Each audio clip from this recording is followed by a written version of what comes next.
नमस्कार viewers, I hope you guys are doing good. दोस्तों, आज की ये वीडियो मेरे ऑटो जर्नलिज्म तो नहीं कह सकते, ऑटो एंथुसियाज्म या एक अवेयरनेस के लिए जो चैनल हमने बनाया है उसकी सबसे इंपॉर्टेंट वीडियो होने वाली है। बिकॉज जो मेरा एक मकसद था 2020 के आसपास जब मैंने वीडियोस डालनी शुरू की थी, वो अभी भी यही है कि अवेयर कस्टमर हमने जनरेट करने हैं। There should be awareness before buying the car and road safety की अवेयरनेस। ड्राइविंग के दौरान कितनी जरूरी है सेफ्टी, आपके हाथ में 90% गेम है वो समझना। और टू व्हीलर्स अगर आप चला रहे हो तो कितनी ज्यादा एंटिसिपेशन चाहिए आपको अपने आप को रोज सेफ रखने के लिए। आई कांट स्ट्रेस इनफ, मतलब एन नंबर ऑफ पॉसिबिलिटीज हैं। मैं ट्विटर पे भी इस चीज की चर्चा करता रहता हूँ। तो ट्विटर से याद आया व्यूअर्स, इंस्टाग्राम पे भी मैसेज आते हैं आपके, ट्विटर पे भी बहुत ज्यादा आते हैं। हर किसी को रिस्पॉन्ड नहीं किया जाता, नहीं कर पाता मैं, और उसको लेके मैं बहुत बुरा भी फील करता हूँ। कमेंट्स जो होते हैं यूट्यूब पे वो मैं कोशिश करता हूँ कि सभी को रिस्पॉन्ड किया जाए। तो आज का जो टॉपिक है वो है फर्स्ट टाइम कार बायर। अगर आप हो तो क्या क्या चीजों का ध्यान रखना चाहिए। देखिए, इस पे आई नो कि बहुत सारी वीडियोस पहले भी होंगी, बट देखिए हर कंटेंट क्रिएटर की कुछ मजबूरियां रहती हैं। अगर कोई ऑटो जर्नलिज्म में है तो वो बहुत ही बैलेंस्ड वे में हो सकता है उन्होंने ये वीडियो बनाई हो। और जब भी आप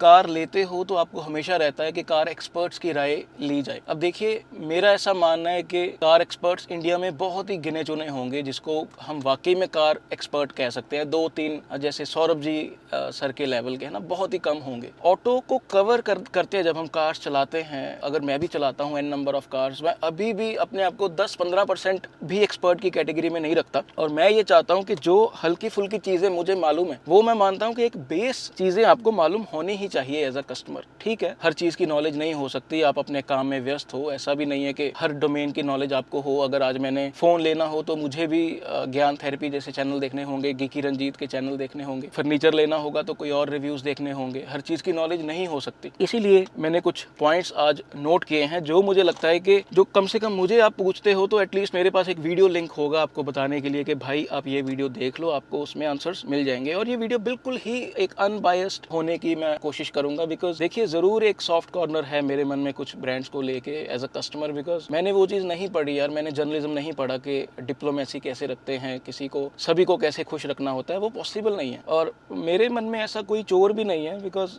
i20 जैसी कार अगर CVT अच्छी है तो उसको जितना प्रमोट मैंने ट्विटर पे किया है किसी ने नहीं किया। मैग्नेट को जितना प्रमोट ट्विटर पे किया है मैंने, किसी और ने नहीं किया। तो मेरे मन में ऐसा कुछ नहीं है। वो बाहर से जरूर कई बार लग जाता है क्योंकि कुछ चीज़ों की मैं तारीफ ज़्यादा करता हूँ क्योंकि मैं उनको चलाता हूँ। तो देखिए, 6 गाड़ियाँ हैं हमारे परिवार में, 3 मेरे पास हैं और 3 मेरे भाई और पापा के पास। पापा के पास 2, भाई के पास 1, मेरे पास 3। मैं ये इसलिए बता रहा हूँ बिकॉज सभी 6 कार्स जब हमने ली तो उसमें जो एक डिसीजन मेकिंग की पावर रहती है वो थोड़ी सी ज़रूर मेरे पास रहती है। मैं अच्छी सलाह देने की कोशिश करता हूँ, लेना क्या लेना है वो मैं अगले पे छोड़ देता हूँ। तो अगर मैं पहली कार से कंपेयर करूँ, हमने 2009 में जब वैगनर ली थी और लेटेस्ट कार हमारी है स्लाविया 1.0 ऑटोमेटिक जो कि मेरी है, तो मैं ये मान सकता हूँ कि टी-रॉक और स्लाविया 1.0 ऑटोमेटिक ऐसी कार्स हैं जिनको मैं आज भी 4 साल या 2 साल के बाद अगर उसकी समीक्षा करूं, उसकी एनालाइज करूं, तो मुझे ये लगता है कि हाँ, ये कार्स मैं आज भी अगर लेनी होगी तो मैं यही लूंगा अगर ये कार्स मार्केट में होंगी तो। जबकि जो बाकी 4 कार्स हैं, वैगनर,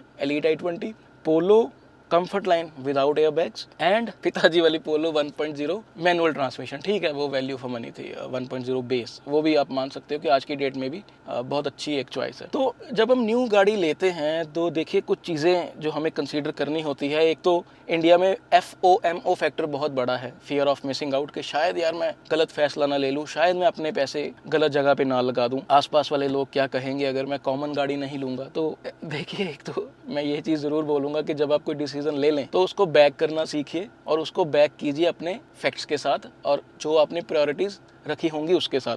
और ये क्या प्रायोरिटीज़ आपको रखनी चाहिए, क्योंकि सेल्समैन देखिए आपको कुछ नहीं सच नहीं बताएंगे। सेल्समैन तो इधर है मिसगाइड करने के लिए सभी शोरूम्स के। बिकॉज प्रेशर इतना ज़्यादा है सेल्स निकालने का, उन्होंने भी अपना घर चलाना है। जो ईजिली बिकता है वो बेचते हैं। वो आपको नहीं बताएंगे कि फ्रॉन्क्स टर्बो रेगुलर फ्रॉन्क्स से कितनी अच्छी है, वो क्योंकि उनके इन्वेंट्री में भी नहीं होती, स्टॉक में भी नहीं होती, तो वो 1.2 नेचुरली एस्पिरेटेड आपको चेपने की कोशिश करते हैं। ये बस मैं आपको एक एग्जांपल दे रहा हूँ। या वो कोशिश करेंगे आपको वेन्यू देने की, मैनुअल ट्रांसमिशन, वो नहीं आपको बताएंगे कि इसमें आप i20 CVT ले सकते हो, एक प्रॉपर ऑटोमेटिक ले सकते हो। या आपको पंच AMT दे दी जाएगी वो नहीं आपको बताएंगे कि कुछ पैसे और डाल के आप एल्ट्रॉस की डुअल क्लच ऑटोमेटिक, जो कि प्रॉपर ऑटोमेटिक है, वो भी आप ले सकते हो। तो ये चीज़ें बताने का किसी के पास टाइम नहीं है। तो ये वीडियो लंबी ज़रूर होगी बिकॉज पॉइंट्स मैंने लिखे हुए हैं, बट ये आप मान के चलिए कि ये वीडियो देखने के बाद जो आपकी एग्जिस्टिंग कार्स की नॉलेज है उसमें ज़रूर एक बहुत वृद्धि होने वाली है। कहीं भी आप अपने सर्कल में बैठोगे तो 4 चीज़ें आप ज़रूर बता सकोगे कि भाई आप ये देख लो, वो देख लो। तो जो आपने लेना है लीजिए, बट ये चीज़ें आप ज़रूर देखिए इस बिहाफ पे। मतलब ऐसा नहीं है कि क्रेटा बिक रही है क्रेटा ले लो, स्विफ्ट बिक रही है स्विफ्ट ले लो, वो चीज़ नहीं होगी। क्रेटा भी लेनी है लीजिए, बट यू शुड नो कि यस उनकी स्ट्रेंथ्स है उसकी स्ट्रेंथ्स है convenience features, resale, good ecosystem of repairs and reliability. तो ये आपको फिर वही बात है कि डिसीजन आपको बैक करने के अपने पास पॉइंट्स होने चाहिए। तो मैं सबसे पहले व्यूअर स्टार्ट करना चाहूँगा कि सबसे पहले अगर आप गाड़ी ले रहे हो तो क्या चीज़ आपको ध्यान में रखनी है। सबसे पहले तो यार obviously you should figure out कि आपको 4 सीटर चाहिए, 5 सीटर चाहिए या 7 सीटर चाहिए, राइट। तो उसके अकॉर्डिंग अब होता क्या है, जब आप 7 सीटर लेते हो, if it is not something like Triber, तो उस पर फ्यूल एफिशिएंसी की बात आप मत कीजिए, क्योंकि हाई क्रॉस जैसी कार भी जो फ्यूल एफिशिएंसी कह रही है वो ऑन पेपर ही है, वो शहर में या अदरवाइज़ भी उतनी आपको रिटर्न नहीं होगी जितना आप सोचते हो कि इसमें से मैं 20 निकाल लूँगा, 22 निकाल लूँगा, वो पॉसिबल नहीं होने वाला। तो 7 सीटर अगर आप ले रहे हो तो फ्यूल एफिशिएंसी पे कॉम्प्रोमाइज़ होगा। थर्ड रो में आप जो गाड़ियाँ देखने जाओगे उसमें 700, स्कॉर्पियन, ऐसी कार्स, हाई क्रॉस, तो वो इन पर्सन आप खुद देखिए जाके कि उसमें थर्ड रो में जो आपको स्पेस या कंफर्ट चाहिए वो क्या है।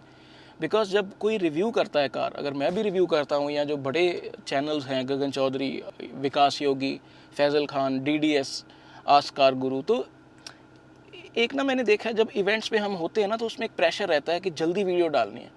उसमें बहुत कुछ टेम्पलेट बेस्ड चला जाता है, उसमें वो ध्यान में नहीं रखा जाता कि n नंबर ऑफ़ कस्टमर्स इस पे पैसे खर्चेंगे और हम जो डिफ्रेंशिएशन कर रहे हैं वो एक्चुअल में क्या बता पा रहे हैं कि 1-2 इंच भी कितना डिफरेंस डाल सकती है एंड रिजल्ट में। तो वो मैं आपको बोलूँगा कि इन पर्सन आप जाके चेक कीजिए। 4 और 5 सीटर अगेन 3 बंदे साथ में जाइए, पीछे बैठ के देखिए। अगर आप जो कार कंसीडर कर रहे हो उसमें आपको लगे कि 5 पैसेंजर्स टाइट होने वाले हैं, खास करके अगर हेडरेस्ट भी नहीं है, तो यू शुड रीथिंक। अब देखिए ये भी एक कैची सिचुएशन है। टाइगुन जैसी कार की विड्थ जो है वो ज़्यादा नहीं है, बट उसमें हेडरेस्ट दिया जाता है। बट नेक्सॉन जैसी कार जिसकी विड्थ अच्छी है रियर में, उसमें हेडरेस्ट नहीं दिया जाता। बट वो आपने डिसाइड करनी है कि आपने अपनी कंफर्ट देखनी है और ऐसी चीज़ें देखनी है, ठीक है। उसमें n नंबर ऑफ़ कार्स आपको देखनी चाहिए कि क्या आपके बजट में और कंफर्ट में फिट बैठती हैं। 4 सीटर ऑब्वियसली हर कार ही 4 सीटर है, बट इसमें भी अगर आप कंफर्ट देख रहे हो तो एक थार जैसी कार जिसमें पिछले दरवाजे नहीं हैं, या MG कॉमेट जैसी कार जिसकी अलग प्रैक्टिकलिटीज़ हैं, उसकी अलग स्ट्रेंथ्स हैं, उसमें 4 की कंफर्ट थोड़ी सी कॉम्प्रोमाइज़ हो सकती है, ठीक है। मैं कॉमेट मैंने इसलिए बोला बिकॉज उसमें भी पिछले दरवाजे नहीं है। अब आती है कि कॉमन कार्स। एक होता है कि भाई हमारे पास टाइम नहीं है रिसर्च करने का, जो कॉमन कार्स हैं हम वो ले लें। उसमें देखिए स्विफ्ट, वेन्यू, ब्रेजा, बेलिनो। अब देखिए या तो आपको नॉलेज हो कि इनमें कमियां क्या हैं, इनमें सेफ्टी की कमियां हो सकती हैं, इनमें AMT गियर बॉक्स भी आता है बेलिनो में, आपको पता रहना चाहिए। अब सिलेंडर जो है 3 रह गए हैं स्विफ्ट के, वो आपको पता रहना चाहिए कि 4 सिलेंडर की जो इनकी स्ट्रेंथ थी रिफाइनमेंट की, या एक लॉन्ग टर्म रिलायबिलिटी 4 सिलेंडर माने जाते हैं, एक आइडलिंग पे भी वाइब्रेशंस नहीं होती। तो ऐसी चीज़ें या तो आपको पता हो, या फिर ठीक है आपने सिरदर्दी लेनी नहीं है, कॉमन चीज़ है जाके ले ली। कोई आपने सेफ्टी रेटिंग्स नहीं देखा, कोई आपने नहीं देखा कि उसमें टिल्ट और टेलीस्कोपिक स्टीयरिंग एडजस्टमेंट्स हैं, जो ये विंडोज़ के बटन्स हैं, इसमें बैकलिट है, फॉग लैंप्स हैं, नहीं है, आपने कुछ नहीं देखा, आपने जाके ले ली, तो उसमें तो कोई कुछ नहीं कर सकता। उसमें आपको होगा क्या, 2-3 साल के बाद हो सकता है आपको डिसीजन में पछतावा और आप गाड़ी बेच दो। पछतावा क्यों हो? सपोज कीजिए किसी ने स्विफ्ट ले ली, उसको पता ही नहीं है ग्लोबल एनकैप कोई संस्था नाम की चीज़ है जो सेफ्टी रेटिंग्स निकालती है। सडनली आपने देखा कि जनरेशन टू जनरेशन इनकी कार्स सिर्फ सिंगल या 2 स्टार सेफ्टी निकाल रही है, and suddenly you feel like कि यार मैं अपने बच्चों को तो इतनी दूर स्कूल छोड़ने जाता हूँ 40-50 किलोमीटर, तो सेफ्टी तो इसमें है ही नहीं, बट आपने कभी परवाह नहीं की, एंड सडनली यू रियलाइज़ कि नहीं यार मुझे कुछ अच्छा लेना चाहिए। तो हो सकता है कि आपके अंतर आत्मा जाग जाए और आपको न्यू गाड़ी लेनी पड़े बिकॉज आपने उस टाइम सोच के कार नहीं ली। तीसरा बहुत ही ज़्यादा important, global cars and brands, ठीक है। चलिए ये बहुत इंपॉर्टेंट चीज़ है, एक आपको चीज़ पता रहनी चाहिए कि इंडियन ब्रांड्स जैसे जो हैं टाटा, महिंद्रा, ये अभी ग्लोबली उतना सक्सेसफुल नहीं हुए, ये कोशिश कर रहे हैं। ऑस्ट्रेलिया में, अफ्रीकन कंट्रीज़ में, बट ये ग्लोबल ब्रांड्स नहीं अभी तक ये बने। इंडिया में they get a fair bit of success over the years. 40,000 के आसपास अभी महिंद्रा बेच रहा है, 50,000 के आसपास मंथली टाटा बेच रहा है, but they still not are acknowledged as global brands. Global brands का मतलब जैसे टोयोटा है, 1 करोड़ के आसपास गाड़ी कितने सालों से बेचता आ रहा है। टोयोटा ग्रुप जिसमें लेक्सस भी आ जाता है। वॉक्सवैगन ग्रुप है जो 90-92 लाख के आसपास गाड़ियाँ बेचता है, primarily in Europe, Brazil and China इनकी प्राइमरी मार्केट्स हैं। इस ग्रुप के अंदर Audi, Skoda, CEAT, Lamborghini, Bentley, Bugatti जैसे ब्रांड्स, पोर्शे जैसे ब्रांड्स आ जाते हैं, राइट। तो इनमें एक स्ट्रेंथ रहती है, एक रिसर्च की, खुद इंजन्स बनाने की, एक टेक्निकल टीम की जो प्रोवेस होती है वो हो गई। इसमें मैं होंडा का नाम भी लेना चाहूँगा, इसमें मैं हुंडई का नाम भी लेना चाहूँगा। हुंडई ग्रुप भी अभी तीसरे नंबर पे है। तो ग्लोबली अच्छा होना या सक्सेसफुल होने की ये एडवांटेज रहती है कि आपके पास जो टेक्निकल टीम है, जो टेक्निकल नो हाउ है, एक डेवलप्ड नेशंस में गाड़ी बेचने का जो एक्सपीरियंस है, या कुछ नॉन इश्यूज़ आ जाएं किसी भी कंट्री में। अब इंडिया एक गर्म कंट्री है, इसमें कोई प्रॉब्लम आ जाए पर्टिकुलरली गियर बॉक्स में या अदरवाइज, तो एक टेक्निकल टीम जो रहेगी वो हो सकता है कि उनकी बेटर हो, जो ब्रांड्स इंटरनेशनली उतने एस्टेब्लिश्ड नहीं हैं, ठीक है। उसमें इन ब्रांड्स की कुछ स्ट्रेंथ्स रहती है। हुंडई ने अपनी स्ट्रेंथ पकड़ी है value for money and reliability. Toyota ने पकड़ी है value for money and again reliability. Volkswagen ने पकड़ी है परफॉर्मेंस, सेफ्टी, बिल्ड, ऐसी चीज़ों को वो थोड़ा अपना प्रमोट करते हैं। होंडा ने भी रिलायबिलिटी, रिफाइंड पेट्रोल इंजन्स, ठीक है, ऐसी चीज़ें हैं। टोयोटा के पास अभी हाइब्रिड भी जैसे एक नीश टेक्नोलॉजी उनके पास है। ग्लोबल ब्रांड्स में सुजुकी बहुत सही जा रहा था, बट अभी वो उनके पास उतनी मार्केट्स नहीं है कि वो अपने आप को एस्टैब्लिश्ड ग्लोबल ब्रांड कह सके। जापान उसके पास है, 1-2 और मार्केट्स हैं इंडिया के अलावा। तो ये चीज़ भी आपको देखनी होगी कि जो ब्रांड की गाड़ी आप ले रहे हो वो ग्लोबली कहाँ पे स्टैंड करता है। और अगर आप कोई ग्लोबल कार ले रहे हो जो अच्छे नंबर्स में एक्सपोर्ट होती है, अच्छे कंट्रीज़ में बिकती है, टूजॉन जैसे ले लीजिए हुंडई की, इनकी कोना है या आयोनिक है, तो वो एक एडवांटेज आपको डेफिनेटली रहती है। क्वालिटी में हो सकता है उसकी रीसेल कम हो, बट क्वालिटी में उसकी एडवांटेज रहती है।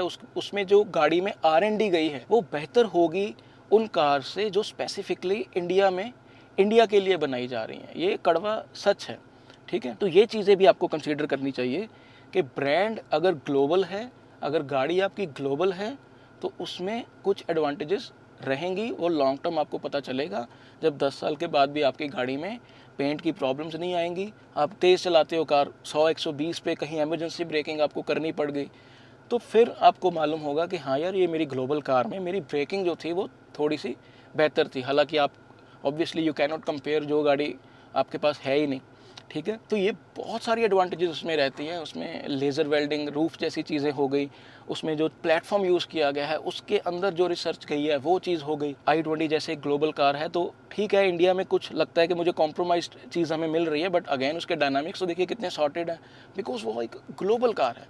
तो ये चीज़ें आपको हेल्प करेंगी, ठीक है। नेक्सॉन जैसे है, XUV 300 जैसे है, वो अंडर 4 मीटर जो SUVs है वो इंडिया के लिए बनाई जा रही हैं। वो कोई ग्लोबली सक्सेसफुल कार्स नहीं है।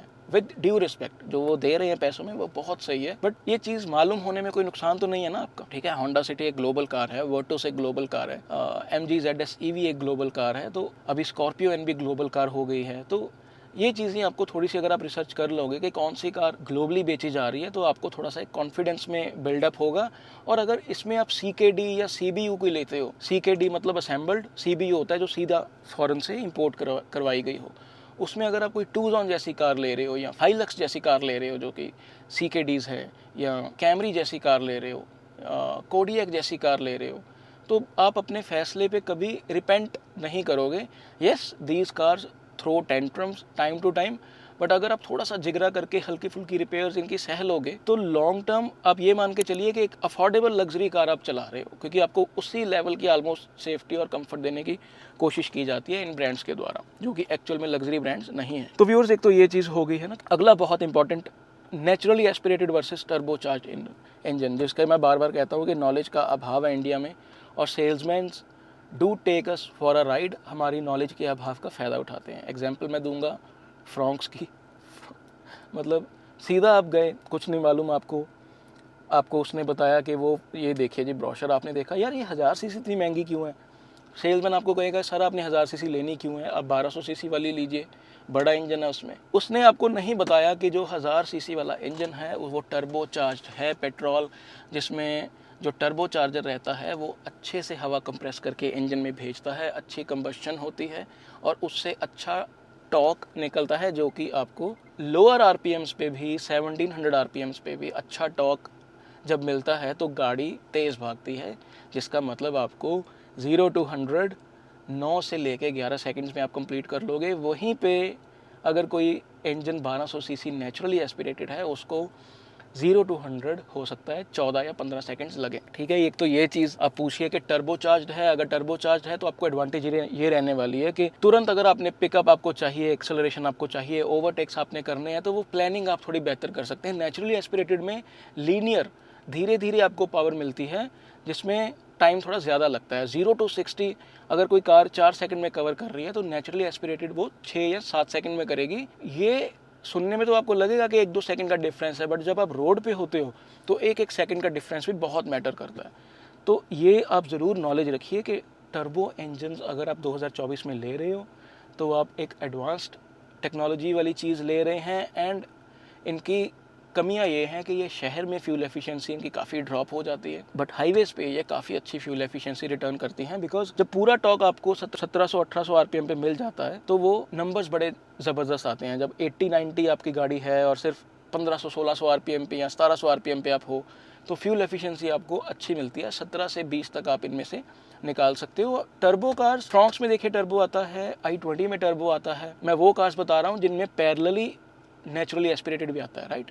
नेचुरली एस्पिरेटेड का मतलब जो सक्शन है एयर की वो इधर ही हो रही है, रेडिएटर से कंबशन हो रही है, उसमें काफ़ी एनर्जी वेस्ट भी होती है, इसीलिए उनका टॉर्क जो रहता है वो कम रहता है, सीसी ज़्यादा रहते हैं। बट नेचुरली एस्पिरेटेड शहर में फ्यूल एफिशिएंसी कंसिस्टेंटली थोड़ी बेहतर निकालते हैं। और 1700 आरपीएम के नीचे जो टर्बो इंजन्स होते हैं वो थोड़े से लो पावर्ड महसूस होते हैं, बिकॉज तब तक टर्बो स्पूल नहीं हुआ होता और एक तरीके का 1000 सीसी का ही आपको नेचुरली एस्पिरेटेड इंजन की तरह इंजन जो है वो बिहेव करता है। तो टर्बो इंजन्स में कुछ टेक्नोलॉजीज जो रहती हैं इंजेक्टर्स की, वो in the long run costly साबित हो सकती हैं अगर आपके इंजन्स थोड़े से फ्यूल को लेके सेंसिटिव हैं। जैसे जो यूरोपियन गाड़ियाँ हैं वो कहती है कि हमें 95 ऑक्टेन चाहिए, स्टिकर लगा रहता है, तो आपको फिर वो भी ध्यान रखना होगा कि XP 95 या हिंदुस्तान पेट्रोलियम का 95 ऑक्टेन वाला तेल देखना होगा, बिकॉज अगर आप 91 वाला डलवाओगे तो जितनी उनकी एफिशिएंसी है शायद हम वो उससे उतना एक्सट्रैक्ट ना कर सकें।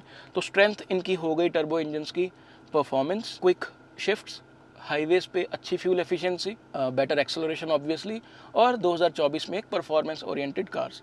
मैग्नाइट में टर्बो आता है, काइगर में टर्बो आता है, क्रेटा सेल्टोस दोनों में टर्बो आता है। जो वॉक्सवैगन स्कोडा की कार्स हैं वो है ही सभी टर्बो चार्ज, ठीक है, 1.0, 1.5 एंड 2.0। अभी इसके अलावा टाटा रेसर जो आई है उसका भी देखिए अब रिव्यू चैनल पे है, उसमें भी टर्बो इंजन आता है। जो XUV 3XO है, नेक्सॉन है, उनमें भी टर्बो इंजन आता है, ठीक है, और डीजल भी आता है। तो ये आपको मालूम रहना चाहिए कि अगर कोई इंजन सीसी में कम है बट टर्बो चार्ज है तो उसकी स्ट्रेंथ डिफरेंट है, उसमें टॉर्क ज़्यादा आपको बहुत ज़्यादा नेचुरली एस्पिरेटेड के कंपैरिजन में 1700-1800 आरपीएम पे मिल जाएगा, जबकि नेचुरली एस्पिरेटेड का टॉर्क आपको पीक टॉर्क जो मिलता है वो 4000 के आरपीएम के आसपास मिलता है। तो ये चीज़ थोड़ा सा अगर आप पढ़ लेंगे तो आपका ही फ़ायदा होगा। अगला है देखिए फ्रेंड्स, हैचबैक लेनी है, कॉम्पैक्ट SUV लेनी है, क्रॉसओवर लेनी है, जिसका मतलब एक मिड साइज़ SUV हम कह सकते हैं, या बड़ी SUV लेनी है या सेडान लेनी है। अब इसमें भी अगर आपको पता ही नहीं है कि लेना क्या है तो मुश्किल हो जाएगा आपके लिए। इसमें भी वही चीज़ आ जाती है कि अगर शो ऑफ के लिए आप सिर्फ SUV ले रहे हो तो बहुत चीज़ों पे कॉम्प्रोमाइज़ आप कर रहे हो। मैं उस पर नहीं जाऊँगा, मैं आपको इनकी ब्रीफली स्ट्रेंथ्स बता देता हूँ। देखिए हैचबैक्स सही रहती हैं अगर खास करके हम, देखिए पैसे कम हैं तो लीजिए तो नई गाड़ी ही लीजिए। ऑल्टो, वैगनर, एल्ट्रॉस, टियागो, ये शुरुआत की जो सेगमेंट वाली कार्स हैं, सिलेरियो, इग्निस, ये ठीक कार्स हैं। बट इसमें अभी एडवांटेज हो गई है i10 ग्रैंड जैसी कार या स्विफ्ट जैसी कार जो 6 एयरबैग्स ऑफर कर रही है। ये शहर के लिए बिल्कुल परफेक्ट गाड़ियां हैं जहाँ पे पार्किंग वगैरह की स्पेस की दिक्कत आती है। 90% आपने हाईवेज पे सिटीज़ में चलानी है तो हैचबैक से ही स्टिक करना चाहिए। कोई इसमें शो ऑफ की तरफ नहीं जाना चाहिए बिकॉज आपका बजट भी कम है। तो इसमें मुझे लगता है कि प्रेफरेंस होनी चाहिए एल्ट्रॉस i10 ग्रैंड को, बिकॉज i10 ग्रैंड में 4 सिलेंडर इंजन है, 6 एयर बैग्स हैं। टियागो इसलिए बिकॉज वो ट्राइड एंड टेस्टेड, वो अपनी सेफ्टी मनवा चुकी है, बट उसके इंजन में थोड़ी बहुत रिफाइनमेंट की कमी है जो हमें Hyundai और स्विफ्ट में कमी देखने को नहीं मिलती। तो ये तो देखिए हैचबैक जिसने लेनी है, और अगर आप ऊपर जाना चाहते हो तो उस हैचबैक, अगर आप ऊपर जाना चाहते हो जिसमें i20 एल्ट्रॉस, अब इसमें इनकी स्ट्रेंथ्स ये है कि डायनामिकली ये जो कॉम्पैक्ट एसयूवीज होती हैं अंडर 4 मीटर, इनसे बेहतर होता है डायनामिक्स इनके। डायनामिक्स का मतलब जब आप कॉर्नरिंग करोगे बारिश में या पहाड़ों में तो आपको एक कंट्रोल जो रहेगा बेटर रहेगा। हाई स्पीड्स में जो ब्रेकिंग का कंट्रोल रहेगा वो बेटर रहेगा बिकॉज इनकी ग्राउंड क्लियरेंस कम है। नोज डाइविंग थोड़ा सा डिज़ाइन रहता है, तो स्ट्रेट लाइन में भी स्टेबिलिटी थोड़ी सी बेटर मिलती है। तो इस सेगमेंट में आ जाती है बेलिनो, एल्ट्रॉस एंड i20। तो इसमें i20 और particularly Altroz, these are fine cars. Altroz की स्ट्रेंथ है सेफ्टी, मल्टीपल इंजन, अभी डीजल भी इसमें आ रहा है, 2 तरीके के टर्बो इंजन आ रहे हैं, तो वो आप दोनों चला के देख सकते हो। नेचुरली एस्पिरेटेड भी आता है जिसके साथ डुअल क्लच ऑटोमेटिक ऑफर किया जाता है, एंड CNG भी आता है। At the same time i20 की स्ट्रेंथ है उसकी रीच, उसकी better resale, better network of Hyundai, and dynamics थोड़े से बेहतर है एल्ट्रॉस से, एंड जो एक रिफाइनमेंट है टर्बो इंजन की वो भी एल्ट्रॉस से टच बेटर है, जबकि टॉर्क वगैरह बिल्कुल सेम है। तो हैचबैक अगर आप सिटी में चलाना चाहते हो या आप कॉम्पैक्ट एसयूवी नहीं लेना चाहते because of the little bit inferior dynamics, आप उसके कारण i20 या एल्ट्रॉस की तरफ जा सकते। ठीक है, CSUV कॉम्पैक्ट एसयूवी हमें कब लेनी चाहिए? अब इनमें एडवांटेज रहती है प्रैक्टिकलिटी की थोड़ी सी। जब नेक्सॉन या 3XO जैसी कार्स हम लेते हैं तो हमें विड्थ थोड़ी बेटर मिलती है, जिसके कारण पैसेंजर्स जो हैं पीछे वो 5 अच्छे से एडजस्ट हो सकते हैं। ग्राउंड क्लियरेंस ज़्यादा का मतलब कि अगर आप थोड़ा बुरे रास्तों पे गाड़ी चलाओगे तो आपको एक एडवांटेज रहेगी, नीचे से गाड़ी स्क्रैप नहीं करेगी। बुरी सड़कों पे आप confidently you can just glide in, है ना। इसके अलावा मैं ये कह सकता हूँ कि रोड प्रेजेंस इंडिया में उन कार्स की बेहतर देखी जाती है, नेक्सॉन या 3XO जैसी कार्स की, वेन्यू जैसी कार्स। एक फील गुड फैक्टर डेफिनेटली आता है, आपको एक अपग्रेड लगता है कि मैंने हैचबैक नहीं ली, मैंने कॉम्पैक्ट एसयूवी ली है। ब्रेजा जिसमें बहुत एक सक्सेसफुल प्रोडक्ट है, 1500 सीसी इंजन, अच्छी किट है, सारी सेफ्टी और कन्वीनियंस की। तो इनकी एडवांटेज ये है कि एक फील गुड फैक्टर आता है, एक लुक्स, एक इम्पोजिंग लुक्स रहती हैं, एक रोड प्रेजेंस रहती है, थोड़ा सा ज़्यादा बिकने के कारण इनका इकोसिस्टम जो है रीसेल का, एक्सेसरीज का, वो बेहतर है। तो ये एडवांटेजेस मैं देखता हूँ, बट इनकी वीकनेसेस ये हैं कि ज़्यादा ग्राउंड क्लियरेंस होने के कारण, 190 mm के ज़्यादा ऊपर ग्राउंड क्लियरेंस होने के कारण विड्थ ज़रूर ज़्यादा है, बट डायनेमिकली ये जो i20 है, एल्ट्रॉस है या सेडान्स हैं, इनमें ओवरलैपिंग जब होती है प्राइसेस में, तो ये डायनामिकली उतनी सॉर्टेड नहीं है। डायनामिकली का मतलब वही है, again cornering, high speed stability, high speed braking, ठीक है, वो चीज़ है। तो ये चीज़ें आपको ध्यान में रखनी होगी और इस चीज़ को कोई झुठला भी नहीं सकता। और बड़ी SUVs 700, Mahindra Scorpio, MG Hector, Harrier, ये कार्स ऑब्वियसली जब आपकी बड़ी फैमिली है, आपको ज़्यादा सेफ गाड़ी चाहिए, आपको प्रैक्टिकलिटी भी ज़्यादा चाहिए, ज़्यादा लगेज रखने की जगह चाहिए, तो उसके कारण। बट आपको इसमें भी लेडर फ्रेम और मोनोकॉक चैसी का डिफरेंस पता होना चाहिए। जब आपने बुरे रास्तों पे गाड़ी चलानी है, खड्ड वगैरह पार करनी है, छोटी मोटी नदियाँ पार करनी है, मोनोकॉक एसयूवी जब आपको कंफर्ट की प्रेफरेंस ज़्यादा हो, ठीक है। ये भी चीज़ मतलब थोड़ा टेक्निकल होता जा रहा है, नो, बट चलिए। और जो क्रॉसओवर्स हैं, क्रेटा, सेल्टॉस, इसमें MG की अपनी एस्टर आ गई, इसमें टाइगून कुशाक आ गई, इसमें एलिवेट आ गई, तो इसमें भी आपने वही देखना है कि आपने नेचुरली एस्पिरेटेड इंजन अगर लेना है तो इसमें देखिए होंडा की एडवांटेज है, अगर टर्बो इंजन लेने हैं तो उसमें यूरोपियंस की एडवांटेज है। परफॉर्मेंस ओरिएंटेड कार्स चाहिए, एक्सटीरियर बिल्ड जिसकी ज़बरदस्त हो, ट्राइड एंड टेस्टेड सेफ्टी हो, उसमें एडवांटेज देखिए यूरोपियंस की है। बैलेंस प्रोडक्ट में एडवांटेज एक ग्रैंड विटारा और एलिवेट की है। हाइब्रिड एलिवेट में, हाइब्रिड आपको ग्रैंड विटारा और उसमें मिलता है हाई राइडर में। तो वो फ्यूल एफिशिएंसी का अगर आपको दिक्कत है, शहर में चाहिए, तो ये कार्स आपको लेनी चाहिए। परफॉर्मेंस पे कॉम्प्रोमाइज़ होगा। तो इसमें भी देखिए क्रेटा में और सेल्टोस में बहुत ज़बरदस्त टर्बो इंजन भी दिए जाते हैं, मल्टीपल ट्रांसमिशंस दी जाती हैं, IMT, torque converter, DCT, diesel के साथ, है ना, डीजल के साथ टॉर्क कन्वर्टर जैसे आता है। तो इसमें भी आपको रिसर्च करनी होगी, इस पर मैं बाद में आता हूँ, गियर बॉक्सेस पे। तो इन कार्स की एडवांटेज ये रहती है, जो क्रॉसओवर्स हैं, कॉम्पैक्ट एसयूवीज या मिड साइज एसयूवीज इंडिया में जो कहते हैं, कि ये कॉम्पैक्ट एसयूवीज से थोड़ी बड़ी हैं, जिसका मतलब बेटर प्रैक्टिकलिटी, बेटर डायनामिक। और ये कार्स मोस्टली जो हैं ये ग्लोबल कार्स हैं। तो जब ग्लोबल कार्स आपको मिलती हैं तो इसमें जो मैं बात कह रहा हूँ कि हैंडलिंग या इंजन या प्रॉपर डायनामिक्स, ब्रेकिंग, तो वो हो सकता है आपको कॉम्पैक्ट एसयूवीज में उतना ना मिले। ये इस चीज़ों का फ़र्क जो होता है ना, वो 100+ के बाद पता चलता है। बट अगर आप ज़्यादा पैसे खर्च रहे हो तो ऑब्वियसली पहली चीज़ ही आपको जो मिल जाएगी इन क्रॉसओवर्स में वो बेहतर width, better space, better boot space. But इसमें भी देखिए जो टाइगुन कुशाक हैं उनकी विड्थ जो है 3XO से या नेक्सॉन जैसी कार से कम है। 4 सीटिंग के लिए बिल्कुल कंफर्टेबल हैं, बकेट सीट इनमें प्रोवाइड की जाती हैं। क्रेटा, सेल्टॉस एंड एलिवेट की जो पिछली सीट्स है वो 5 पैसेंजर्स को समवॉट बेटर जो है अकोमोडेट करती हैं। तो इसमें भी थोड़ी सी और रिसर्च आपकी जाएगी कि इनकी कार्स में जो डिफरेंट कार्स हैं इनमें स्ट्रेंथ्स क्या है, राइट। एक बहुत इंपॉर्टेंट चीज़ देखिए, हमने सुना है कि FWD, AWD है ना, ये क्या चीज़ें। देखिए कुछ भी नहीं है, बेसिकली फ्रंट व्हील ड्राइव ही होती हैं 90% कार्स तो, है ना। फ्रंट व्हील ड्राइव का मतलब कि इंजन आगे है, ताकत भी आगे से दी जा रही है, पिछले टायर सिर्फ घूम रहे हैं। ऑल व्हील ड्राइव देखिए 2 तरीके की है, एक तो 4x4 मैनुअल, जैसे जिमनी मैनुअल अगर आप ले रहे हो जो 4x4 है तो आपको आगे वाले टायर्स मोस्टली आपके काम करेंगे, बट जैसे ही आपको पिछले टायर से पावर चाहिए होगी तो आप वो भी कंट्रोल कर सकते हैं, जिसके कारण वो 4x4 उसको कह सकते हैं। Same goes with the Hilux, उसमें भी वो भी ऑल व्हील ड्राइव या हम उसको 4x4 बोल सकते हैं, बिकॉज उसमें ऑटोमेटिक और मैनुअल दोनों प्रोवाइड किए जाते हैं, जिसमें आपके पास पावर वो एक क्षमता रहती है कि आप अपना पिछले टायर्स की ताकत के लिए डिफरेंट तरीके से उसको मैनेज आप कर सकिए, ठीक है। तो ये चीज़ें भी आपको पता होनी चाहिए कि all wheel drive, rear wheel drive या FWD भी चीज़ें हैं। रियर व्हील ड्राइव जैसे स्कॉर्पियो N है। रियर व्हील ड्राइव प्राइमरीली पहाड़ी इलाकों में काफ़ी काम आती है, जब आपके टायर, पिछले टायर ताकत देते हैं गाड़ी को, ठीक है, वो चीज़ें काम आती है। इसलिए अगर जब आप देखा होगा कि गाड़ी जब फंस जाती है पहाड़ी इलाकों में तो वो रिवर्स करके लेके जाते हैं या पूरी हवा निकाल देते हैं ना, ऐसी चीज़ें। तो इस पर भी थोड़ी सी आपको पता रहना चाहिए कि आप स्कॉर्पियो N अगर ले रहे हो तो वो रियर व्हील ड्राइव है। अगर आप जिमनी जैसी SUV, प्रॉपर SUV अगर आप ले रहे हो तो ज़रूर उसके कुछ कमियाँ हैं। अगर आप थार ले रहे हो तो ज़रूर इन कार्स की कुछ कमियाँ हैं, बट इनकी strengths obviously they are better off roaders, abuse worthy हैं, 4x4 हैं। जो आप 25 लाख की अगर क्रेटा ले लोगे, 24 लाख की अगर टाइगुन ले लोगे तो वो उनमें वो क्षमता नहीं है। वो proper for front wheel FWD cars हैं, जिनकी अगेन अलग स्ट्रेंथ, जो शहर के लिए या हाईवे प्लस सिटी 50-50 रेशो के लिए बिल्कुल सही है कार्स। आई होप थोड़ी बहुत तो चलिए एक हल्की फुल्की क्लैरिटी आपको मिली होगी इससे। अगला आता है इंजन कौन सा लिया जाए, आइस, हाइब्रिड या EV। बहुत लंबी हो जाएगी वीडियो, बट चलिए मैं कोशिश करता हूँ। देखिए पेट्रोल की समझदारी है 2024 में लेना, बिकॉज जैसी सरकार की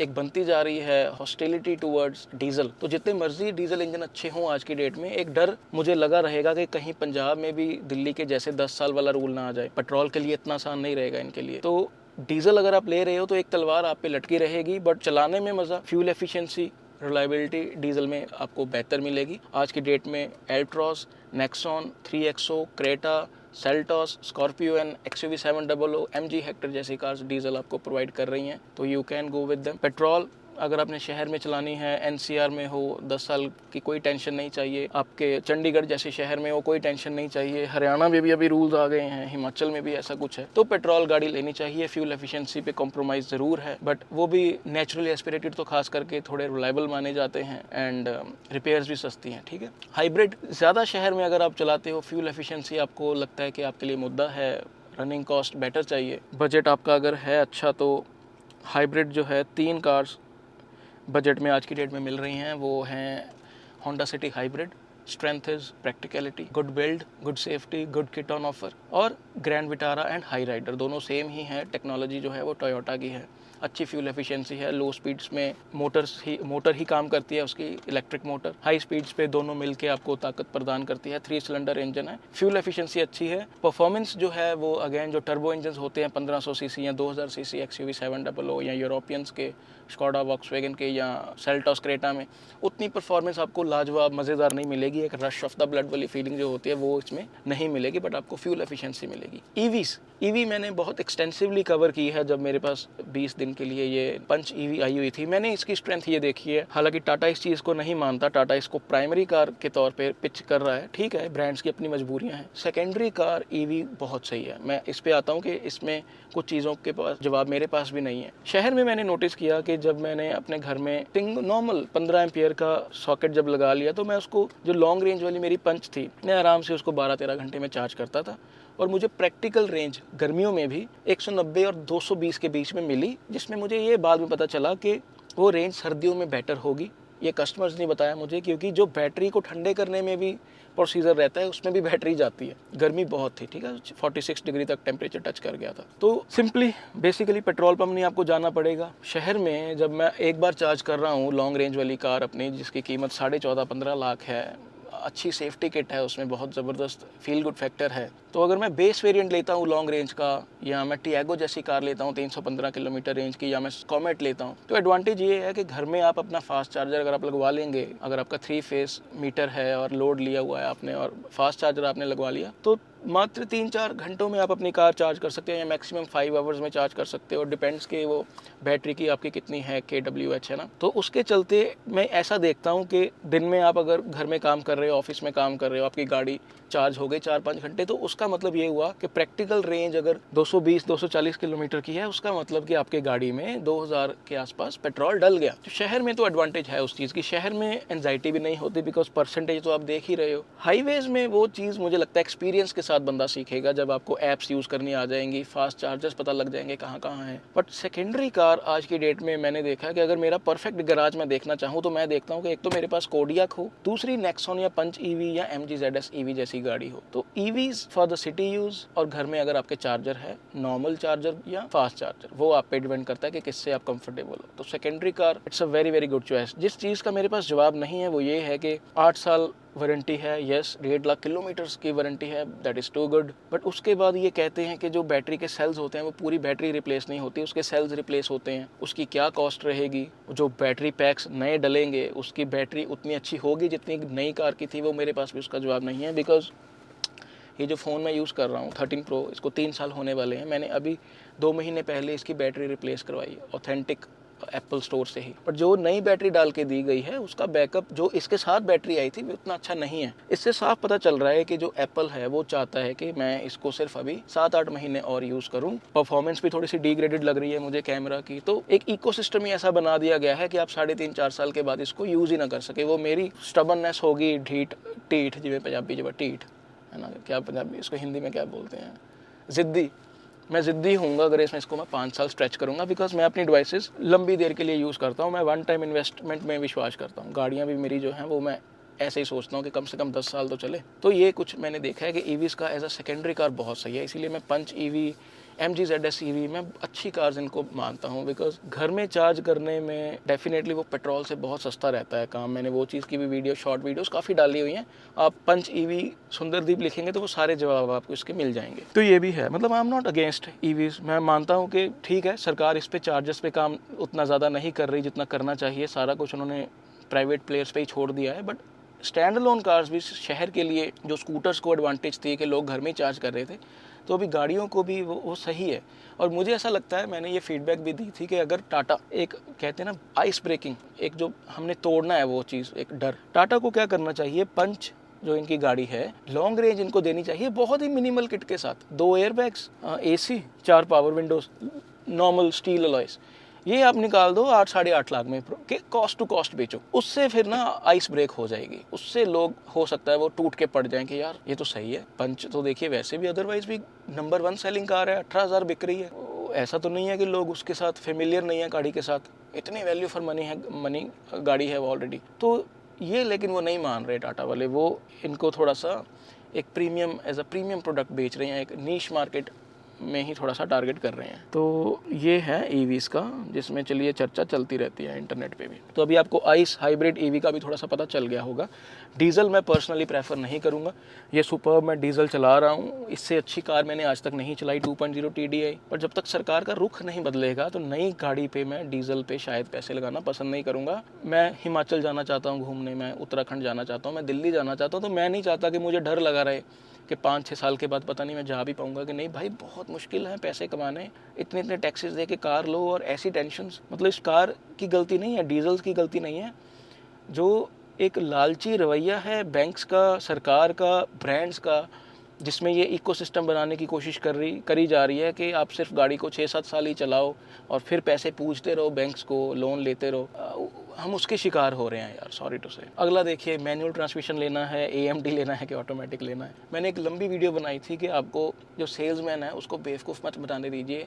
ये कह के कि AMT ऑटोमेटिक है। अब AMT अगर आप ले रहे हो तो it is justified only if you are purchasing a car under 9 lakhs या 8.5 lakh on road. AMT basically वही आपका असेंबली रहती है जो मैनुअल ट्रांसमिशन में रहती है, बट आपको मिलेगा एक्सेलरेटर और ब्रेक। जो गियर्स डालने का काम है वो पीछे आपका कंप्यूटर कर रहा है, बट वो कोई बहुत हाई फाई टेक्नोलॉजी नहीं है। वो स्पीड के बिहाफ पे गियर्स डलते रहते हैं, गियर्स कम होते रहते हैं और नेचुरली एस्पिरेटेड इंजन उसमें रहता है, जिसमें आप सोचते रहते हो कि यार मैंने इतना एक्सेलरेट किया, पावर तो मुझे मिल ही नहीं रही। तो आपको थोड़े से जर्की भी लगते हैं गियर्स और आप सोचते हो कि ऑटोमेटिक जर्की होती है। नहीं, ऑटोमेटिक जर्की नहीं होती। ऑटोमेटिक जर्की आपको इसलिए लग रही है बिकॉज आपको सेल्समैन ने वो AMT कार जो ऑटोमेटेड मैनुअल ट्रांसमिशन है वो आपको दे दी है ऑटोमेटिक बोल के। मैनुअल ट्रांसमिशन, अगर आपके घुटने अच्छे हैं, जवान हो, कोई मुद्दा नहीं है, शहर में ट्रैफिक कम है, तो मैनुअल ट्रांसमिशन लेनी चाहिए। किसी की बातों में मत आइए कि जो मर्द लोग होते हैं वो मैनुअली चलाते हैं। अब की इंडिया में जो ट्रैफिक की कंडीशन हो गई है वो काफ़ी चेंज हो गई है। 1.25 लाख मैंने भी मैनुअल चलाई थी, मेरा घुटना लेफ्ट वाला दर्द करना शुरू कर गया था and thankfully I shifted to automatic. अब ऑटोमेटिक में देखिए फ्रेंड्स, प्रॉपर ऑटोमेटिक जो माने जाते हैं, जिनमें जर्क्स नहीं होते, जिनमें प्रॉपर एक ऑटोमेटिक गियर बॉक्स रहता है जो आपके लिए गियर्स डालने का काम करता है, उसमें होती हैं 3-4 टेक्नोलॉजीज होती हैं। CVT कंटिन्यूस वेरिएबल ट्रांसमिशन, या TC टॉर्क कन्वर्टर, या डुअल क्लच टेक्नोलॉजी इसमें होती है। वो आप ज़रूर पूछिए कि आप कौन सी ऑटोमेटिक, आप अगर कोई ऑटोमेटिक ऑफर कर रहा है आपको ब्रांड, तो आप कौन सा ऑटोमेटिक लेना चाहते हो। इसमें भी देखिए CVT जो रहता है उसमें थोड़ा सा लैगी रहता है। अगर आप, लैगी का मतलब है कि ये स्कोडा सुपर में जैसे डुअल क्लच है, तो जब मैं तुरंत एक्सेलरेट करता हूँ तो वो ज़बरदस्त भागती है, आपको जो रिस्पांस टाइम है वो बढ़िया देती है। तो इसलिए बिकॉज वो डुअल क्लच टेक्नोलॉजी जो है वो थोड़ी सी एडवांस्ड है। टॉर्क कन्वर्टर रिलायबल भी है और it is best of both worlds. थोड़ा सा जर्क रहता है as compare to DCT, but वो रिलायबल है। लॉन्ग टर्म में उसकी रिपेयर्स भी थोड़ी सस्ती रहती हैं। टॉर्क कन्वर्टर जो ताकत है वो भी इंजन से लेता है अपने गियर शिफ्टिंग के दौरान। फ्लूइड बेस्ड टेक्नोलॉजी इसमें रहती है। डुअल क्लच टेक्नोलॉजी जो यूज़ की जाती है हमें वो पेट्रोल टर्बो में देखने को मिलती है यूरोपियन गाड़ियों में, जो Skoda Kushaq, Slavia, tycoon, Virtus, इनमें देखिए टॉर्क कन्वर्टर भी आता है 6 स्पीड 1.0 TSI के साथ, और डुअल क्लच भी दिया जाता है। बड़ी कार्स में डुअल क्लच ही दिया जाता है। क्रेटा सेल्टोस डुअल क्लच भी आता है, डीजल के साथ वो टॉर्क कन्वर्टर भी आता है। तो डुअल क्लच में इंडिया में थोड़ा सा ओवरहीटिंग के पास्ट इश्यूज रह चुके हैं, बट वो स्मूथ ऑपरेशंस हैं इसके, गियर शिफ्टिंग बहुत मज़ेदार है। तो ये एडवांटेजेस डुअल क्लच की रहती हैं बिकॉज उसमें 2 क्लच रहते हैं ऑड इवन नंबर्स के। तो क्योंकि उसमें जो 2 क्लच रहते हैं 1, 3, 5, 7 एंड 2, 4, 6, जिसमें गियर शिफ्टिंग काफ़ी फास्ट होती है। एक तरीके का ये बहुत ही एडवांस्ड वर्जन है AMT का ही बेसिकली, बिकॉज डुअल क्लच है, मैकाट्रॉनिक्स है, इलेक्ट्रॉनिकली बहुत ज़्यादा loaded kind of gear box है और पास्ट में कुछ इश्यूज भी रह चुके हैं। इसमें भी ड्राई क्लच और वेट क्लच आता है, जिसमें वेट क्लच की रिलायबिलिटी बेटर मानी जाती है, जो कि एल्ट्रॉस, नेक्सॉन, DCA जो है ये वेट क्लच हैं, या टिगवान के साथ जो आता है या कोडियाक के साथ जो आता है वो वेट क्लच है। जो कुशाक और टाइगुन के में आता है वो dry clutch dual clutch transmission है, बट क्रेटा और सेल्टोस का मैं श्योर नहीं हूँ, ये वर्ना में भी आता है DCT। तो इसमें भी देखिए IMT भी एक अच्छा है चीज़, उसमें भी आपको manual kind of gear box मिल जाएगा, बट उसमें क्लच नहीं मिलेगा, तो वो भी आप प्रेफर कर सकते हो। कंट्रोल भी आपको मिल गया। बट होता क्या है, अगर आप ऑटोमेटिक ले रहे हो और अगर आपको साथ में ये पैडल शिफ्टर मिल जाए जिसमें ये स्टीयरिंग व्हील में ही माइनस और प्लस के हैं, तो एक तरीके का मैनुअल कंट्रोल आप अपने हाथों में ले लेते हो। आप स्पीड पे हो, यहीं पे माइनस दबाया, गियर कम हुआ, आपने शिफ्ट कर दिया। या ये जो ऑटोमेटिक गियर बॉक्सेस रहते हैं मोस्टली टॉर्क कन्वर्टर या DCT, उनमें गियर बॉक्स के साथ ये मैनुअल मोड में भी आप डाल सकते हो, लेफ्ट या राइट करके। तो ऊपर नीचे जब आप करते हो तो मैनुअल कंट्रोल आप ले लेते हो, तो एक तरीके का IMT फिर ये कार बन जाती है। तो ये चीज़ भी आपको पता होनी चाहिए। अगला व्यूअर्स ये है कि प्रायोरिटीज़ आपने सेट करनी है अपनी। ब्रीफ करते हैं थोड़ा सा अभी। प्रायोरिटीज़ आपने सेट करनी है कि आपको सेफ्टी चाहिए, परफॉर्मेंस चाहिए, फ्यूल एफिशिएंसी चाहिए, रीसेल चाहिए, स्पेयर पार्ट्स की अवेलेबिलिटी चाहिए, फीचर्स चाहिए कि लुक्स चाहिए। देखिए इसमें भी अलग अलग गाड़ियाँ हैं। अब सेफ्टी में ऑब्वियसली ग्लोबल एनकैप का आप चार्ट खोलिए, उसमें देखिए रिसेंटली लेटेस्ट प्रोटोकॉल में कौन सी कार्स चेक की गई हैं, तो आपको एक आइडिया सा हो जाएगा कि हाँ कौन से ब्रांड्स जो है वो सेफ गाड़ियाँ बना रहे हैं। उसमें प्राइमरीली टाटा, महिंद्रा और यूरोपियंस, वॉक्सवैगन, स्कोडा की रेपुटेशन अच्छी है, होंडा की भी रेपुटेशन अच्छी है, hyundai वर्ना लेटली 5 स्टार्स लेके आई है। तो वो चार्ट भी अगर आप देख लोगे, अब पास्ट चार्ट्स भी आप देख सकते हो। अब पास्ट चार्ट्स में क्या है कि जो प्रोटोकॉल्स थे उसमें थोड़ी सी चेंज थी। अभी 6 एयरबैग्स अगर आपके लाइनअप में नहीं है तो वो अच्छे रेटिंग्स नहीं देगी आपको ग्लोबल एनकैप। बट अमेज जैसी कार जो 4 स्टार्स निकाल चुकी है 2 एयरबैग्स के साथ, तो वो होंडा की भी देखिए रेपुटेशन अच्छी है। ब्रेजा ग्लोबल C प्लेटफॉर्म पे बनी हुई है। जो हर टेक प्लेटफॉर्म वाली कार्स हैं, बेलिनो, स्विफ्ट, वो अच्छी नहीं मानी जाती बिकॉज रेटिंग्स अच्छी नहीं निकाली उन्होंने। बट ब्रेजा, ग्रैंड विटारा, ये ग्लोबल C प्लेटफॉर्म पे बनी है, तो इस पे हम सेफ्टी को लेके ट्रस्ट कर सकते हैं। बट बिल्कुल ही अनकॉम्प्रोमाइज्ड अगर सेफ्टी आपको चाहिए तो जो गाड़ियाँ 5 स्टार्स लेके आ चुकी हैं, वर्ना, शार्क, Slavia, Virtus, Scorpio and Taigun, तो ये होता है कि प्रायोरिटी मेरी सेट है, मुझे बस सेफ्टी चाहिए, मैंने जाके वो गाड़ी ले ली। बट फिर आ जाता है कि बैलेंस्ड प्रोडक्ट है ना, फिर वो ग्रैंड विटारा, एलिवेट जैसे, अब क्रेटा, सेल्टोस के 3 स्टार्स आ चुके हैं, लेटेस्ट प्रोटोकॉल में टेस्ट नहीं हुई, अच्छे सेफ्टी फीचर्स दे रहे हैं, तो एक कयास लगाए जा रहे हैं कि सेफ्टी रेटिंग्स इंप्रूव होगी। बट जब तक वो इंप्रूव नहीं होगी तो जो सेफ्टी को बहुत प्रायोरिटाइज करते हैं वो शायद उन कार्स की तरफ ना जाए, है ना। उन कार्स की तरफ वो कस्टमर अभी जा रहे हैं जिनको डीजल चाहिए, जिनको गुड लुक्स चाहिए, जिनको safety and features kit not build अच्छी चाहिए, अडास चाहिए। तो ये देखिए अलग अलग एडवांटेजेस हैं, आपने अपनी प्रायोरिटीज खुद सेट करनी है। परफॉर्मेंस में कुछ ब्रांड्स की, यूरोपियंस की प्राइमरीली एडवांटेज मानी जाती है।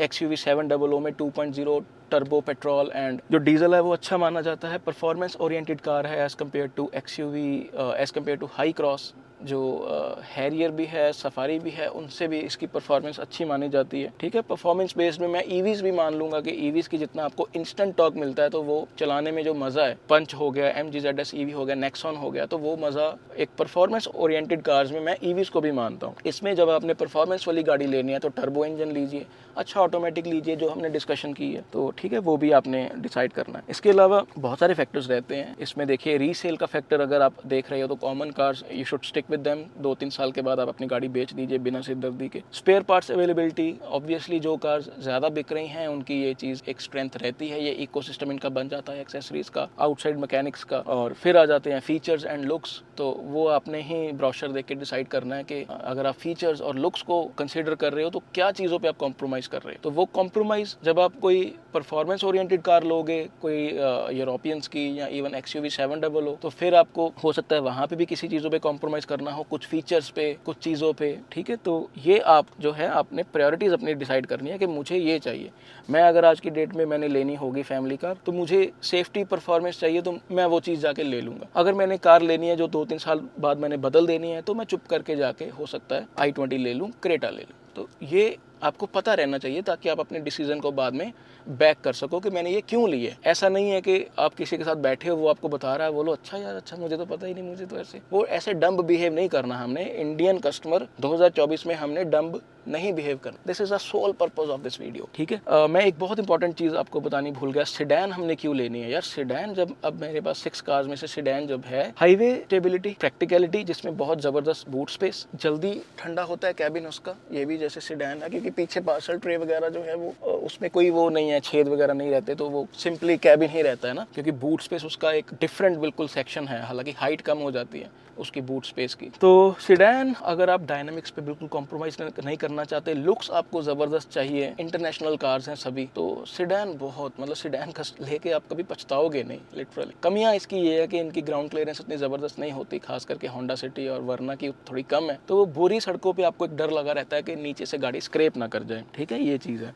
सिटी और हाईवे की ratio settle for unsafe car, हाँ जी, ये बहुत इंपॉर्टेंट पॉइंट है। अब बहुत लोगों ने मुझे बोला कि यार आप i20 CVT को प्रमोट कर रहे हो, क्यों कर रहे हो आप अनसेफ कार को। देखिए पहली चीज़ तो 3 स्टार्स अगर किसी के कार के हैं तो वो एवरेज सेफ्टी है, वो बुरी सेफ्टी नहीं है। क्रेटा, सेल्टोस बुरी थोड़ी सी मैं इसलिए मानता हूँ बिकॉज जिस बजट पे वो आती हैं वो जस्टिफाइड नहीं है, उनको 4 तो कम से कम लेके आना चाहिए। बट i20 CVT पर्टिकुलरली जो ऑटोमेटिक है, not in line with DCT turbo engine, ये जिस प्राइस पॉइंट पे आ रही है और जो ये चीज़ें प्रोवाइड कर रही हैं आपको, जिसमें सबसे बड़ा फैक्टर है हुंडई की रीच, हुंडई की अच्छी सर्विस, हुंडई की अच्छी सर्विस सपोर्ट, अच्छी सेफ्टी किट जिसमें 6 एयर बैग्स हैं, काफ़ी अच्छे फीचर्स हैं, ट्रैक्शन कंट्रोल वगैरह, EBD है ना, अच्छी kind of I will say interior quality, fine build, better than Baleno, fine paint also even though they had some issues in the past. तो मैं उसको बड़ा एक अच्छा पैकेज मानता हूँ, और वो पैकेज में बार बार ये चीज़ कहता हूँ कि भाई अगर आपने 80% सिटी में ही चलानी है तो अच्छी गाड़ी है। सिटी में देखिए बहुत ही बुरी किस्मत आपकी होगी कि आपने आगे से भी ट्रक में भिड़ गए हैं और पीछे से भी आपको ट्रक ने ठोक दिया। शहर में 40-50 के ऊपर गाड़ी नहीं चलती, सभी शहर में रश हो गया अभी, सभी सिटीज में रश हो गया अभी। 20% जब आप हाईवेज पे चला रहे हो कार, तो जैसे मैंने शुरू में ही कहा वीडियो के कि यार 90% गेम आपके हाथ में है। मैं कितनी बार कहता हूँ कि शहर में हमने कार चलानी है 40-50 पे और हाईवे पे चलानी है 80 पे, तो हाईवे पे आप अपना ध्यान से चलाइए गाड़ी। और 3 स्टार में ऐसा तो नहीं है कि फर्टिलिटी कंफर्म्ड है और 5 स्टार में आप बच जाओगे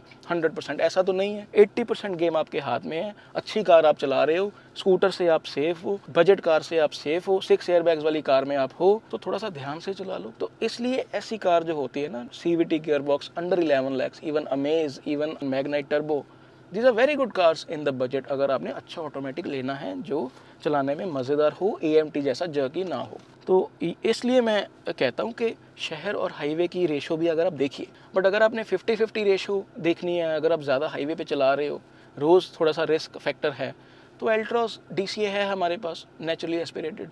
थोड़ा सा इंजन उसका हो सकता है उतना स्मूथ आपको ना लगे, थोड़ी सी कमी पेशी हो सकता है आपको फिट एंड फिनिश में लगे, बट वो फिर 5 स्टार्स गाड़ी तो है ना, कभी भी आप पछताओगे थोड़ी ऐसी कार लेके। मैनुअल भी आप ले सकते हो, एल्ट्रॉस रेसर जैसी कार आप ले सकते हो, डायनामिक्स भी आपको मिल गए, परफॉर्मेंस भी मिल गई, शहर में एक कॉम्पैक्ट अंडर 4 मीटर कार भी मिल गई, और हाईवेज पे CSUV जो है नेक्सॉन 3XO जैसे कार से भी बेटर आपको डायनामिक्स मिल गए। तो ये आपको ही फिगर आउट करना है। बट शहर में i10 ग्रैंड, i20 जैसी कार्स बहुत एडवांटेज देती हैं आपको because of the Hyundai factor, जिसको अभी जो अच्छे बिक रही हैं कार्स जिनमें महिंद्रा, टाटा, बट ये अभी तक जो Hyundai का सपोर्ट सिस्टम है उसको मैच नहीं कर सकी। मारुति और Hyundai का ग्रीवियंस रिड्रेसल सिस्टम जो है वो बहुत रॉबस्ट है, और ये हम एक्सपीरियंस के साथ मैं आपको बता रहा हूँ, बिकॉज हमारा भी एलीड i20 और जब वैगनर का कुछ ना कुछ इशू होता है तो आई नो कि इनमें कस्टमर की ज़्यादा सुनी जाती है, डीलरशिप की कम सुनी जाती है। ठीक है, ये चीज़ है। और अगर आप 2024 में कार ले रहे हो, देखिए अब मैं कुछ आपको फटाफट टिप्स ही देना चाहता हूँ। तो कुछ चीज़ें ज़रूर आप प्रायोरिटाइज़ कीजिए। 6 एयरबैग ज़रूर प्रायोरिटाइज़ कीजिए। अभी बहुत ब्रांड्स ने 6 एयरबैग स्टैंडर्ड कर दिए हैं। पंच EV में 6 एयरबैग्स हैं, नेक्सॉन में 6 एयरबैग्स हैं EV या आइस में, Hyundai की सभी कार्स में है, वॉक्सवैगन स्कोडा की सभी कार्स में है, होंडा की सभी कार्स में है, अमेज को छोड़ के। मारुति की अगर आप कार कोई ले रहे हो तो पूछ लीजिए, अगर आपको 6 एयरबैग्स वाला वेरिएंट आपको बजट इंक्रीज करना पड़े तो जरूर लीजिए। 3XO में 6 एयरबैग्स आ गए हैं, स्विफ्ट में 6 एयरबैग्स आ गए हैं। 2024 में 6 एयरबैग्स वाली कार लीजिए, अच्छा ऑटोमेटिक गियर बॉक्स लीजिए। फॉग लैंप्स जरूर होने चाहिए गाड़ी में, बहुत हेल्प होती है। जब आपको लाइट कम लगती है तो आप फॉग लैंप जला लेते हो, कई बार धुंध में, बारिश में फॉग लैंप्स आपके काम आते हैं। स्टीयरिंग एडजस्टमेंट टिल्ट और टेलीस्कोपिक अगर होगी तो आपको अच्छा रहेगा, सीटिंग पोजीशन आपकी बेहतर हो जाएगी। इसमें देखिए मैंने थोड़ा सा बाहर को निकाला हुआ है और थोड़ा सा नीचे किया हुआ है। ठीक है, ये चीज़ जैसे है, ये देखिए, ये हो गया टिल्ट, ये हो गया टेलीस्कोपिक। तो ये चीज़ें कुछ आपको फीचर्स का ध्यान रखना चाहिए, ये प्रैक्टिकल फीचर्स हैं। ये जो लाइट्स होती हैं ये जगनी चाहिए। मुझे एम्बिएंट लाइटिंग से फ़र्क नहीं पड़ता, बट ये विंडो लाइट्स जो हैं, ये पावर विंडो के बटन्स, गियर नॉब के जो आसपास लिखा हुआ है PRN, ये जगने चाहिए। ठीक है, बूट स्पेस अच्छी होनी चाहिए, 5 हेडरेस्ट होने चाहिए। इधर आपके सनरूफ है नहीं है ये कोई ज़्यादा मैटर नहीं करता। ठीक है, ये कुछ प्रैक्टिकल फीचर्स हैं। रियर जो AC वेंट्स हैं वो होने चाहिए। स्टोरेज स्पेसेस जो हैं वो अच्छी होनी चाहिए।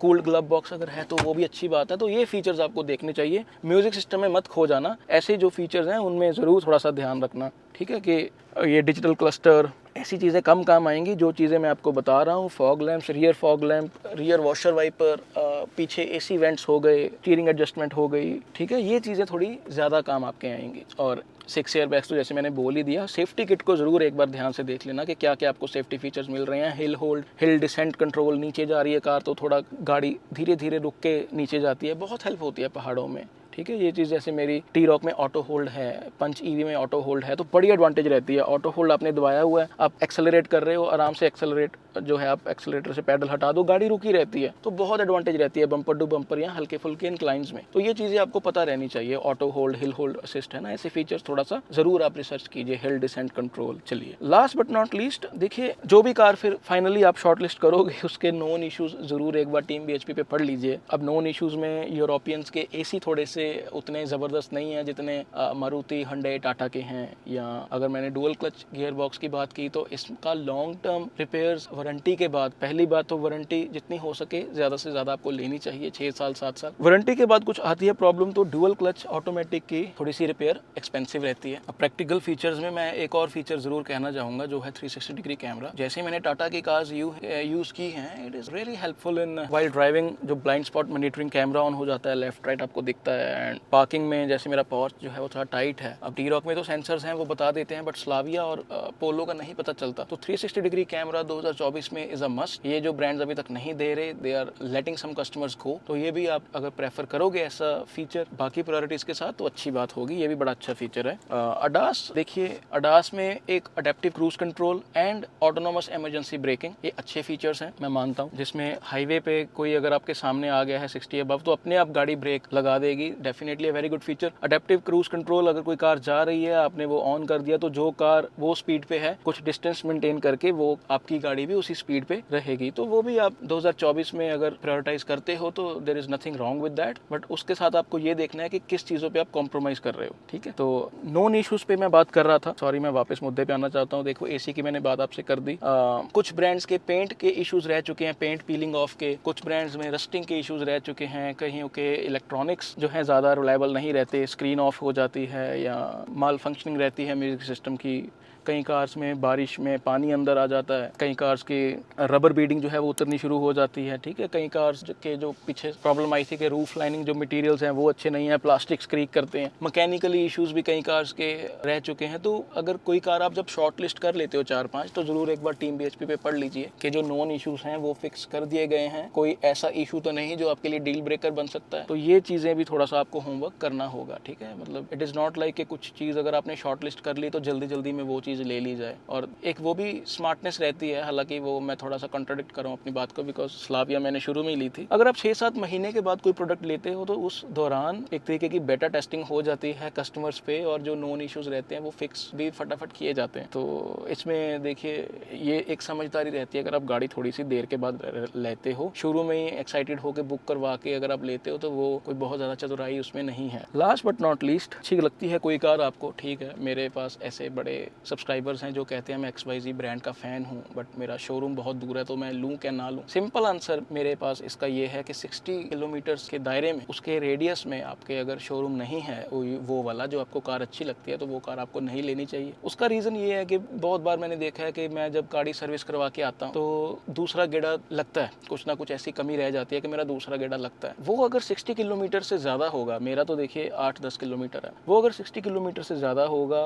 तो आपका दिन दिहाड़ी ख़राब होएगी, पंजाबी कहते हैं दिन आपका पूरा ख़राब होगा। तो 60 किलोमीटर्स के दायरे में आपकी अगर फेवरेट ब्रांड नहीं है तो मत लीजिए। स्टिक टू द ब्रांड्स जिसके शोरूम आपके आसपास हैं, उसी ब्रांड में से देखिए कि आपके जो लिस्ट ऑफ प्रायोरिटीज़ हैं उसमें कौन से ज़्यादा गाड़ी टिक कर रही है। और कई बार दिल की भी सुननी पड़ती है, कोई ऐसा मुद्दा नहीं है। अगर आपने कोई डिसीजन ले लिया उसको बैक कीजिए। और फिर वही बात आती है अवेयरनेस इज मस्ट। कोई डिसीजन अगर आपने लिया है, यू शुड नो कि मेरी ये कार की ये स्ट्रेंथ है। मेरी पोलो है, उसमें एयरबैग्स नहीं है, मैं 11 साल बाद भी चला रहा हूँ, क्योंकि उसमें कुछ ऐसी स्ट्रेंथ्स हैं जो शायद मेरी बाकी कार्स में नहीं है। वो छोटी गाड़ी है, शहर के हिसाब से बीटर गाड़ी है, अब्यूज वर्दी है, नेचुरली एस्पिरेटेड इंजन है, रिलायबल है देखिए, बट उसमें एयरबैग्स नहीं है, तो इसका मतलब वो सेफ बिल्कुल भी नहीं है ना, या हाई स्पीड्स पे तो नहीं है safe. But over the time देखिए 6 एयरबैग्स की प्रायोरिटी थी तो मैंने टी-रॉक ली। टी-रॉक जब अवेलेबल नहीं थी तब तक मैंने सेल्टोस बुक करवाई हुई थी। स्लाविया का प्राइसेस जब तक डिस्क्लोज नहीं हुए थे मैंने i20 आस्था बुक करवाई हुई थी, टर्बो 6 एयरबैग्स वाली। तो कुछ प्रायोरिटीज मैं अपनी लेके चलता हूँ, बट जब अच्छी ऑप्शन अवेलेबल हो गई तो अच्छी चीज़ें ले ली। बट ऐसा देखिए किसी एक ब्रांड के प्रति या 2 ब्रांड के प्रति कोई ऐसा नहीं रहता। कुछ प्रोडक्ट्स के प्रति ज़रूर रहता है कि यार ये प्रोडक्ट की जगह ये प्रोडक्ट ज़्यादा बिकना चाहिए, बट ऐसे यार इतना कौन वेला बैठा है कि किसी ब्रांड के प्रति हम ईर्ष्या या द्वेष पाल के बैठ जाए, है ना। तो व्यूअर्स ये सारे पॉइंट्स मैंने कवर किए हैं, टाइम स्टैम्प्स भी आपके पास हैं। आई होप ये जिसने सारी वीडियो देखी है, पहले तो मैं उसका धन्यवाद करूँगा, दोनों पार्ट्स अगर आपने देखे हैं तो आई होप ये बहुत हेल्प करेगा लोगों को, काफ़ी कुछ क्लियर हो गया होगा, स्पेशली जिसको कुछ भी नहीं पता। देखिए जो एक्सपर्ट्स हैं वो तो बोलेंगे कि हाँ यार ये हमें भी पता ही है, बट इसको कोई एक्सपर्टीज नहीं कहते। ये इतनी बेसिक नॉलेज तो हर किसी को होनी ही चाहिए। ऑटोमेटिक कौन से हैं, नेचुरली एस्पिरेटेड क्या होता है, ईवी में क्या फ़र्क है, ईवी क्यों लेनी चाहिए, वारंटी पीरियड ज़्यादा क्यों खरीदना चाहिए, डिफरेंस क्या है, अडास क्या है, फीचर्स प्रैक्टिकल कौन से हैं, यूजलेस फीचर्स कौन से हैं, देखिए ये तो सभी को पता होना चाहिए। ग्लोबल एनकैप क्या चीज़ है, तो ये कुछ हल्की फुल्की चीज़ें जो मुझे मालूम थी मैंने आपसे साझा करने का प्रयास किया है। और जब हम इस दुनिया में नहीं भी रहेंगे, ऐसी एवरग्रीन वीडियोस जो हैं वो देखी जाएंगी, I am sure. Keep supporting, keep loving. मेरी वेबसाइट जो है wallclub.com, वो विजिट कीजिए फॉर कंसल्टेशन। मतलब ऐसी वीडियो देखने के बाद you still need consultation, I don't know, but उसमें बहुत होता है कि बहुत ही टेलर मेड रिक्वायरमेंट्स के हिसाब से वेरिएंट भी आपको फिर होता है कि बताया जाता है ना, ऐसी चीज़ें। कार सेल परचेज अगर आप ऐड डालना चाहते हो आप डाल सकते हो, खरीद भी सकते हो हमारे व्यूअर्स के द्वारा जो एड्स डाली गई हैं। ट्विटर पे मुझे फॉलो कीजिए, इंस्टाग्राम पे भी फॉलो अप कर सकते हैं। हल्का फुल्का मैं कंटेंट, इन्फॉर्मेटिव कंटेंट शेयर करता रहता हूँ। Keep supporting, keep loving. Thank you so much.